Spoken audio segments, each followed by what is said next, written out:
mahina yung credibility ni Madriaga kasi parang ang lumalabas ngayon, ang prueba niya lang ng closeness niya kay VP Sara Duterte is yung mga selfie niya at saka yung mga pa-shoutout.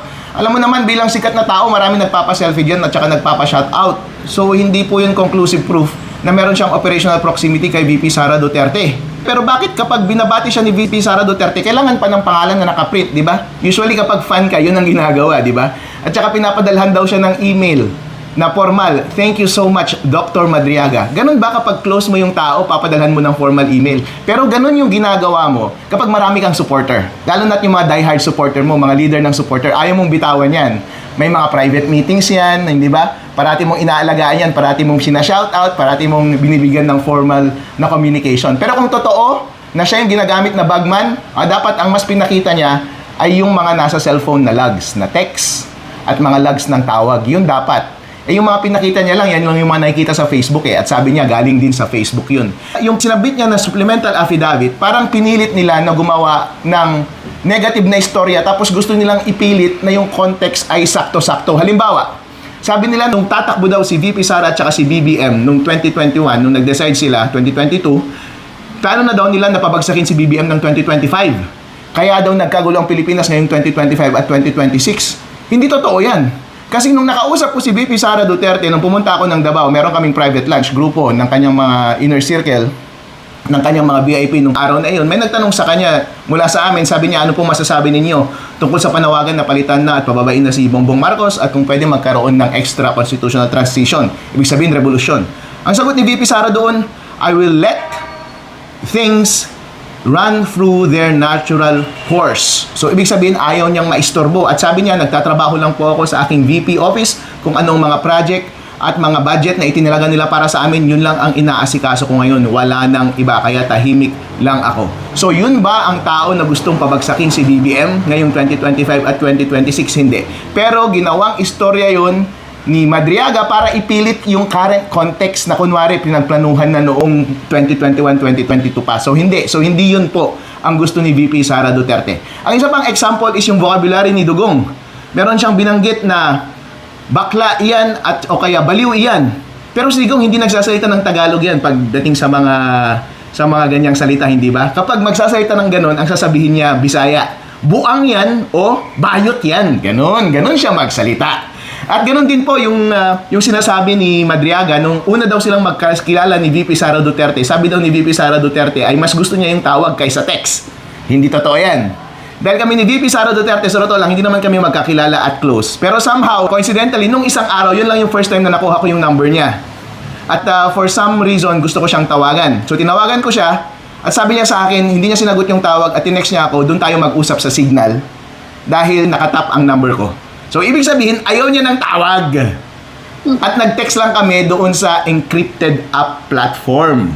So, kung totoo na nag-uusap sila ni VP Sara Duterte at ang preferred daw ni VP Sara Duterte ay tawag, hindi totoo yan dahil nakatap lahat ng number ng mga high-profile na tao sa Pilipinas, pati number ko nakatap. Hindi totoo na gusto niya makipag-usap sa True Call. Parating nag-uusap yan through encrypted apps. Kaya madami po yung hindi makatotohanan na pahayag ni Madriaga. At isa pa po dito, meron bang motibasyon si Madriaga na magsinungaling? Kasi halimbawa, yung umiyak siya.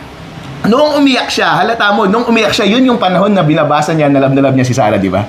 Nung umiyak siya, sabi niya, nung binabasa niya yung Facebook post niya, na kapag meron mang tatakbo, hindi ako boboto kapag hindi Sara Duterte ang iboboto ko. Doon siya umiyak. Dahil malalim ang sentimento niya. Kasi alam niya na love niya si VP Sara Duterte at trinatraidor niya ngayon. Pero bakit siya nagsasalita laban kay VP Sara ngayon? Kasi nauna, yung kanyang kaso na kidnapping.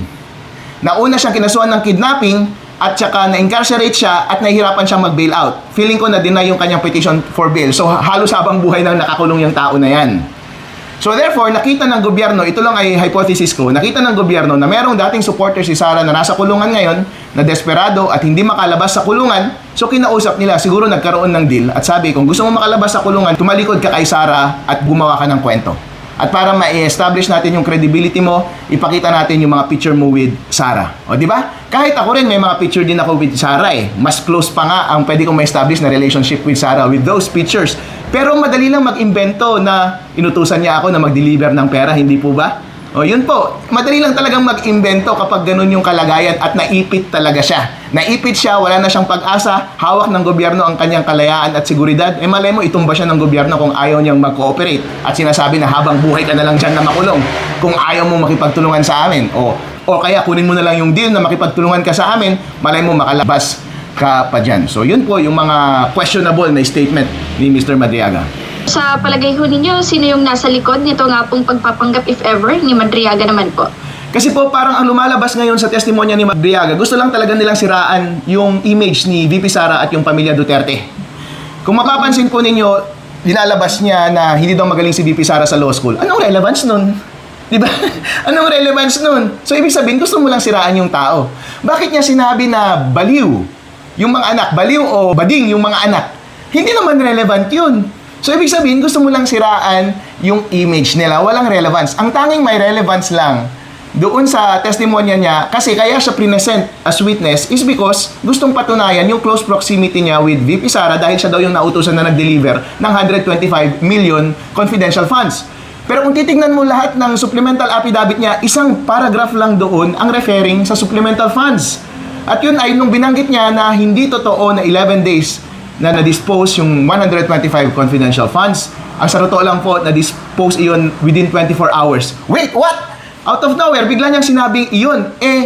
Before that paragraph, ang dami niyang sinabi na napag-utusan siya at nag-distribute siya ng pera. Pero hindi niya sinabi kung sino ang nag-utos sa kanya at hindi niya in-explain kung saan galing yung pera na yun. Somehow, nag-deliver siya ng pera at somehow may pera. And then sa kanya lang sinabi yung isang paragraph na yun. Therefore, kung ang point ng testimony mo ay i-prove na si VP Sara ang nag-utos sa'yo at galing yun sa confidential funds, hindi mo na-establish na si VP Sara yung nag-utos sa'yo at walang circumstances kang kunento na confidential funds ang bagay na yun. Parang biglang binunot lang sa isang out of nowhere, biglang binunot. Itong si Ridon na committee member, siya lang ang nagsabi nung sa huli, clarificatory question daw. Sino nag-utos sa'yo? Hindi naman sinabi dun sa supplemental affidavit. Di ba si VP Sara, leading question na yun. Dapat ino-objection yun.